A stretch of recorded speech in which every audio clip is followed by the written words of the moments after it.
presidente do Esporte Clube Bahia, Marcelo Guimarães Filho, esteve na redação do Grupo à Tarde nesta terça-feira para conversar com jornalistas do à Tarde Esporte Clube e do portal à Tarde Online. No estúdio da à Tarde TV, Marcelinho, como é conhecido, respondeu às perguntas feitas por Lucas Cunha, André Uzeda, Luiz Teles e Daniel Doria. O gestor fez uma avaliação da sua administração e falou dos problemas orçamentários e jurídicos enfrentados pelo clube, além dos planos para 2011. Com 2 anos de gestão completados no último sábado, o presidente do Bahia, Marcelo Guimarães Filho, viveu o fracasso em 2009 e o sucesso neste ano. Hoje ele está aqui na redação do Jornal à Tarde e vai ser entrevistado pela equipe do Esporte Clube. Estamos aqui eu, Daniel Doria, Luiz Teles, André Uzeda e Lucas Cunha. Nós vamos fazer algumas perguntas, mas primeiro vamos abrir espaço para ele avaliar a gestão dele até agora.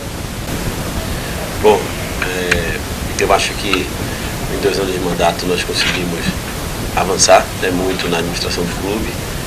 Ainda não conseguimos as conquistas, os títulos que o Bahia precisa voltar a vencer, mas 2011 eu acho que é o ano para que isso volte a acontecer. Conseguimos o maior objetivo da administração, que era voltar à Série A do Campeonato Brasileiro. Conseguimos já uma reestruturação considerável em relação às divisões de base do clube, e em relação também à infraestrutura. E muitos projetos já avançaram muito nesse sentido, fora de campo. Então acho que nós teremos aí um 2011 muito melhor e acredito que em 2 anos de mandato nós conseguimos alcançar boa parte dos nossos objetivos, que eram esses que a gente colocou aqui de maneira resumida, mas que vamos certamente aí conversar durante a entrevista. Mais um ano, né? Agora entrando no seu 3º ano de administração, o que você não fez até agora que você acha que é necessário fazer? Qual é a meta para este ano de 2011?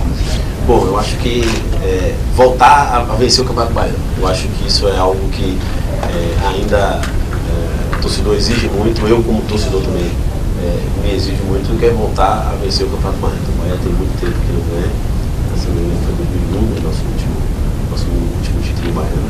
Mas eu acredito que nós conseguimos consolidar o caminho para que esse retorno desse título acontecesse.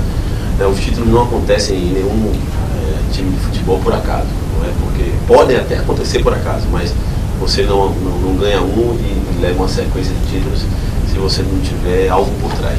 E esse algo a mais que a gente precisava, eu acho que nós estamos preparados em 2011, que é uma infraestrutura razoável, considerável, para os atletas exercerem o seu papel, o respeito que o clube voltou a ter, a credibilidade que o clube voltou a ter, estando na Série A novamente, a autoestima do torcedor, está acostumado a jogar no estádio de Pituaçu, acho que 2 anos consolidou isso no nosso clube.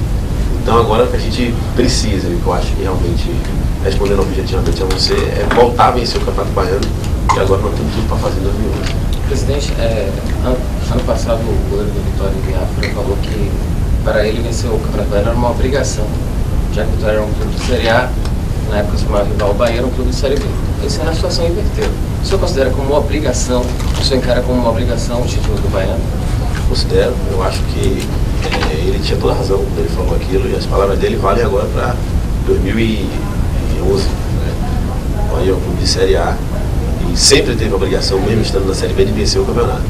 Mas agora, estando na Série A e o time dele na Série B, o Bahia tem mais obrigação ainda de vencer o campeonato. E nós vamos fazer de tudo para isso acontecer. A situação se inverteu, é óbvio que isso dá uma autoestima maior ao nosso torcedor, dá uma cancha maior para a gente, mas o campeonato vai ser difícil. O Bahia também não pode se iludir de que vai disputar um campeonato fácil, porque o Vitória está na Série B, nós vamos ganhar o campeonato de maneira fácil. Os próprios 2 campeonatos que passaram provaram isso. O Bahia esteve na Série B e perdeu o campeonato por 1 gol apenas.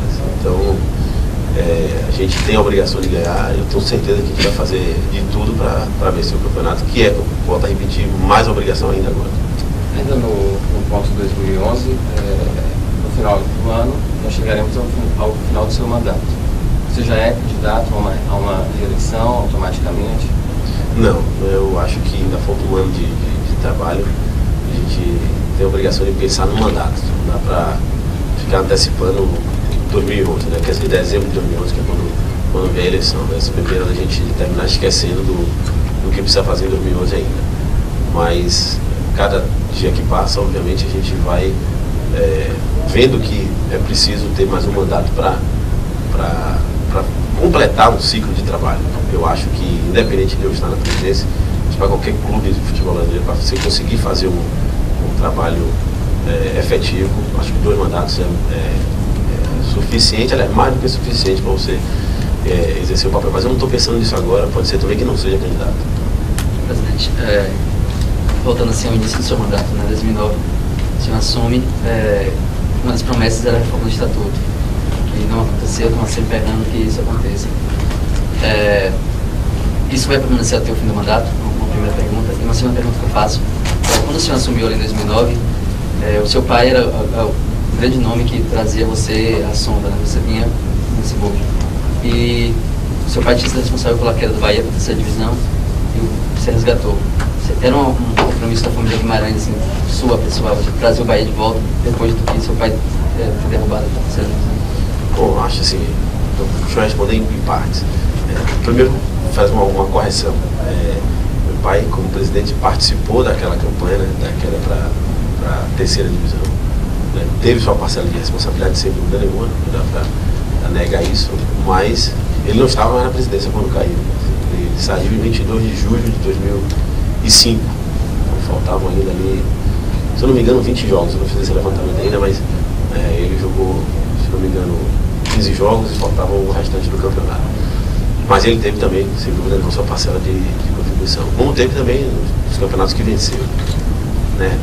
Agora, sem dúvida nenhuma, tem isso não foi o motivador, né? O definidor, vamos dizer assim, da minha candidatura e consequente eleição para presidente do Bahia.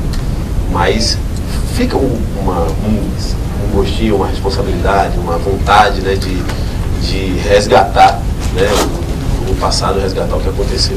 Eu fiquei muito feliz de ter conseguido levar o Bahia pela porta da frente, no campo, no gramado, de volta à primeira divisão, e essa questão dá um sabor especial, né, a essa vitória.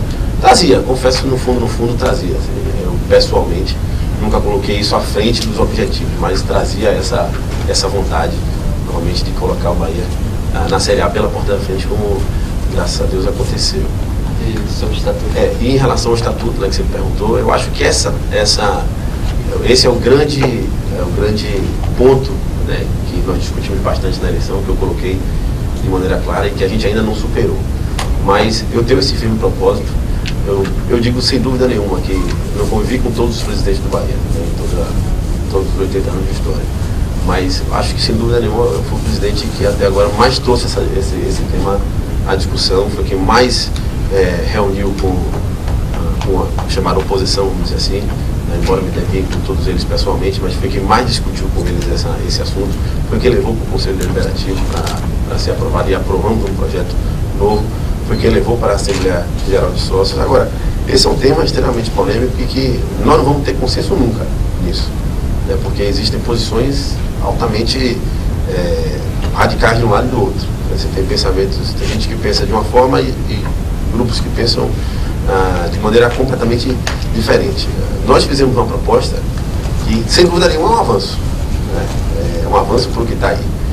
E muita gente, inclusive, coloca o ponto da eleição. O ponto da eleição é um ponto muito importante, mas o Estatuto precisa avançar também em outros aspectos gerenciais, administrativos do clube, né? E assim, nós levamos essa proposta para o Conselho Deliberativo depois de diversas conversas. Como eu falei, não me iludo que consenso nós vamos ter nessa situação. Agora, hoje, acontece que nós aprovamos isso no Conselho Deliberativo, aprovamos na Assembleia Geral de Sócios um texto básico, né?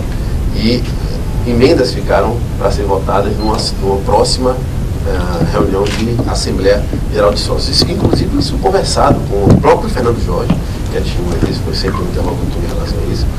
E essas emendas são justamente a parte que trata da eleição.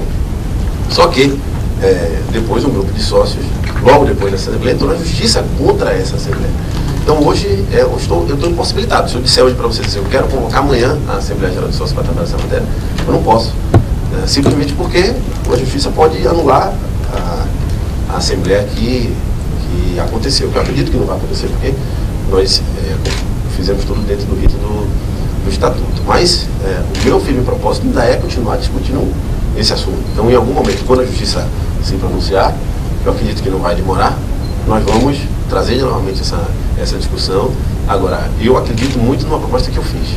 Então, o meu motivo para mudar a proposta que existe hoje, e que depois eu posso explicar de maneira mais detalhada, avança muito mais do que o que a gente tem hoje. Se não avança como algumas pessoas querem, mas avança. E eu acho que a gente precisa avançar para depois, no futuro próximo, quem sabe, até avançar mais ainda. Presidente, só essa ação permanece até o fim do mandato, então vai ser até o seu primeiro mandato, caso entre o segundo. Não vai mexer nessa questão do Estatuto? Não, se essa ação não se resolver até o final do mandato, não tem como. Eu não posso fazer nada. Como eu disse, sob pena de fazer e ver tudo anulado, ou seja, de nós andarmos num processo desse. E demanda negociação política e depois as coisas darem para trás. Então, é preciso realmente que a Justiça se decida sobre isso para que a gente possa resolver essa situação. É bom deixar claro isso, que eu não posso. Tudo tem outros sentidos, né? Questões gerenciais que são importantes, que amarram o clube hoje. O nosso estatuto é o estatuto de um clube centenário. Então é preciso resolver a Justiça. Mas se faz parte do papel político do presidente, se é político e nesse momento você tem 2 associados insatisfeitos, não falei 2, mas tem associados insatisfeitos, não seria interessante um diálogo entre as partes para tentar que essa ação seja retirada e aí sim possa andar? Sem dúvida, da parte, essa é outra coisa que eu acho que até a própria oposição há de reconhecer. Eu sempre fui aberto ao diálogo, sempre conversei muito. Talvez até tenha pecado por conversar demais e por dialogar muito, mas isso foi o que eu sempre fiz, eu continuo aberto para isso, mas aconteceu que foram eles que estavam na Justiça, então é preciso também que quem queira sentar para conversar também faça o seu gesto nesse sentido, mas eu estou à disposição. Presidente, quem são os sócios do Bahia? Essa lista vai ser divulgada no site em breve? Com quem decide o futuro do... Acho que a torcida quer saber quem decide o futuro do Bahia.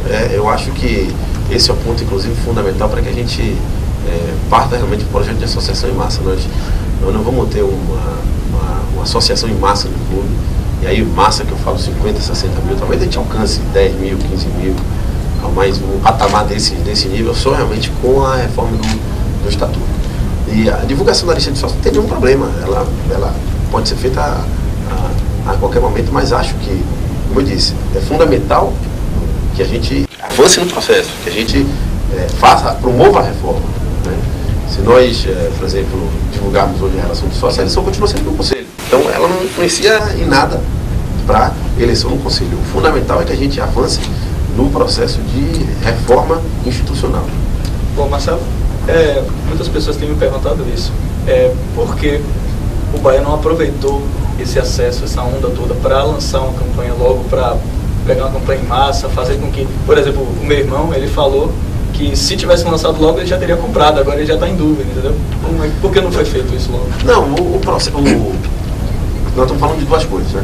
Essa situação de associação em massa que eu coloco, eu acho que é fundamental a situação acredito que seja fundamental a situação da eleição. Mas eu falo do sócio torcedor. Pois é, então a situação da eleição é fundamental e a reforma do Estatuto para essa associação em massa. A questão do torcedor oficial, talvez seja isso que você esteja falando, é isso que você está falando, que é o programa de venda antecipada de ingresso e o programa de relacionamento que nós temos, e nós vamos lançar agora em dezembro. Né? Nós não lançamos antes da final do campeonato por motivo óbvio, o campeonato não tinha acabado. Depois do final do campeonato, nós ajustamos alguns detalhes internos, o projeto está pronto, vai ser lançado agora, em dezembro, antes da virada do ano, ele vai ser lançado. O torcedor é um programa, talvez se nós tivéssemos lançado, classificamos no sábado, tivéssemos lançado na segunda, talvez tivesse sido melhor a questão do apelo realmente para a torcida, isso aí não dá para negar, mas o projeto está pronto e vai ser lançado novamente.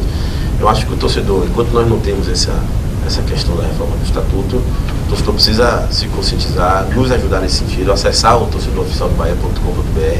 É um programa de relacionamento importante para o torcedor, traz conforto, o torcedor tem a possibilidade de ter uma entrada especial em Pituaçu, no tapete vermelho na entrada, compra de ingresso mais tranquila. O torcedor que fez o torcedor oficial antes do jogo da Portuguesa, não teve dificuldade para adquirir o seu ingresso, está ajudando o Bahia, participa de diversas promoções, viaja com o clube, enfim, tem uma infinidade, uma série de benefícios, inclusive parceiros que o Bahia tem, né, que vão promover descontos para esses associados do torcedor oficial. Eu acho que nós vamos alcançar um número razoável, né, um número bom de associados no torcedor oficial do Bahia.com.br. E vamos lançar agora em dezembro. Mas, respondendo objetivamente, talvez se tivéssemos lançado na segunda, depois do jogo, realmente teria sido melhor. Os valores vão aumentar? Não, os valores vão ser, o que acontece, em números claros. O objetivo do projeto é que o torcedor que compra antecipadamente pague mais barato do que se ele comprasse o ingresso no estádio. Então, a conta para o torcedor oficial do torcedor oficial do Bahia, ela vai ficar mais barata do que você comprando, aderindo ao programa, do que se você comprasse o ingresso no estádio. Agora, essa conta é feita no início, aí depois tem as promoções e acaba ficando prejudicado. Pois foi bom a sua pergunta para poder alertar, inclusive, o torcedor nesse sentido. Nós não vamos fazer promoção, então nós vamos lançar o programa. O torcedor tem que associar-se agora, porque justamente se nós fizermos alguma mudança no futuro, né, prejudica o programa. Então, nós não vamos fazer. Então, o torcedor, o preço vai ter que ir mudando à medida que os jogos vão diminuindo. Quer dizer, daqui a 6 meses, o valor, aí não pode ser o mesmo valor de agora, porque o número de jogos diminuiu, mas ele proporcionalmente vai ser a mesma coisa. Então, o torcedor tem que aproveitar o momento agora, até antes do início do Campeonato Baiano, quando nós lançar, para se associar, porque o benefício é muito grande em relação ao torcedor que vai apenas no estádio comprar um ingresso. O São Paulo lançou agora um projeto no qual esse desconto é de 50%. Pois é, eu vi alguma coisa nesse sentido também, eu soube de alguma coisa nesse sentido. Eu não sei que tipo de parceria talvez o São Paulo tenha conseguido nesse sentido. Eu acho que o valor de 50% foi, pelo menos a princípio, me pareceu um valor muito, muito grande. Eu não sei se ele conseguiu alguma coisa que subsidiasse esse ingresso. Mas qualquer tipo de iniciativa nesse sentido é importante para a gente ter o torcedor do estádio. Sobre isso? Mas também, falando desse lado de abertura do clube, de estatuto, eu queria ver uma avaliação sua, ouvir. O Bahia, o Internacional, que está disputando no dia hoje, é um time que tem quase 100 mil sócios. E o Bahia não está bem distante de uma realidade como essa. O senhor avalia o Bahia como um clube ainda familiar, assim, preso a alguma oligarquia, preso a grupos familiares que controlam o clube e pedem uma abertura em massa, por exemplo? Não, acho que não. Um dado para você ter em relação a isso é o seguinte: o presidente, considerado nos últimos tempos aí, o melhor presidente, o presidente que deu o salto no Internacional, o Fernando Carvalho, tem 30 anos de clube.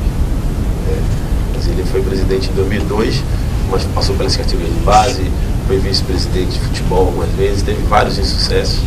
Foi o presidente que quase cai para a segunda divisão. Ele era presidente em 2004, se não me engano, no Internacional quase cai. Então, geralmente as pessoas que passam no clube, muitas delas militam muitos anos. Eu dei um exemplo agora para você do Fernando Carvalho, que depois conseguiu um sucesso em Inter, mas acho que ultrapassou a marca dos 100 mil sócios. E o projeto nosso, nós já apresentamos, esse que está sob júdice, que está na justiça, o nosso modelo é baseado no modelo do Internacional. O mecanismo é o mesmo, e vou dizer mais ainda, o mecanismo do Inter é muito mais fechado, muito mais hermético do que o que a gente propõe. Então, o mecanismo que a gente propõe é esse do Internacional. Nós passamos 2 dias lá, tivemos com o Avancini, que é o vice-presidente de marketing, mostrou toda a estrutura do Internacional, obviamente que é um pouco mais rico, então tem uma condição muito maior de investir. O departamento de marketing do Inter tem mais de 30 pessoas trabalhando, mas isso demanda recursos, aí ainda não tem essa condição. Mas o mecanismo que a gente propôs é o mesmo mecanismo do Internacional. Agora, pena que está na justiça. Você citou essa situação do presidente do Inter. Tem vários presidentes, tem o Perrella também no Cruzeiro. Mas você entende uma posição democrática do clube como um avanço ou acha que é relativo? Como exemplo, o senhor citou que um cara que tem bastante tempo no clube, mas um clube de sucesso. Eu acho que cada um tem sua característica. Eu acho que isso não é a fórmula para o sucesso, por si só. E aí nós temos vários exemplos. Você acabou de citar um que eu não lembrava, né? Mas é uma verdade. Por exemplo, o José Perrella, presidente do Cruzeiro há muitos anos. O seu irmão já foi também presidente do Cruzeiro, já tem muito tempo à frente do clube, e o clube já foi campeão com ele da Libertadores, vai ser campeão brasileiro. está todo ano disputando Libertadores. Então é uma forma, ele tem conseguido sucesso lá. O São Paulo é um grupo que a eleição 3 ou 4 grupos, estou falando 4, talvez até seja muito, mas 2 ou 3 grupos se revezam-se no poder, a eleição é no conselho, nunca se falou em eleição direta pelo associado e tem um associado que milita no clube. Então é outro exemplo de sucesso que não tem eleição direta. Fala-se muito no Flamengo, que foi campeão brasileiro agora, tem esse modelo de eleição direta, quer dizer, com regras, né, que o associado vota, mas é um clube notadamente no Brasil inteiro, sabe-se que é muito confuso o Flamengo. Então, uma coisa não necessariamente leva ao sucesso. Eu acredito que o Bahia, né, pelas características do clube, pela paixão popular que o clube tem, o clube carrega, identidade com a Bahia, etc., nós precisamos avançar, mudar desse formato de eleição apenas no Conselho e passar para a eleição que passe pelo Conselho, mas que seja definida pela Assembleia Geral de Sócios, com a permissão de que o Conselho seja oxigenado e reformulado. Essa é a essência da proposta que a gente fez. Nós temos que avançar para o processo de eleição, que é direta, né, mas que não é direta simplesmente onde o cara se associa hoje, se candidata amanhã e pode se eleger presidente. Eu acho que esse é um modelo que não é bom para o clube. Não vejo nenhum clube que tenha esse modelo, pelo menos no que a gente pesquisou. E volto a repetir, usando os exemplos de Cruzeiro, de São Paulo, essa associação simples cai por terra. Isso não é um exemplo de sucesso por si só.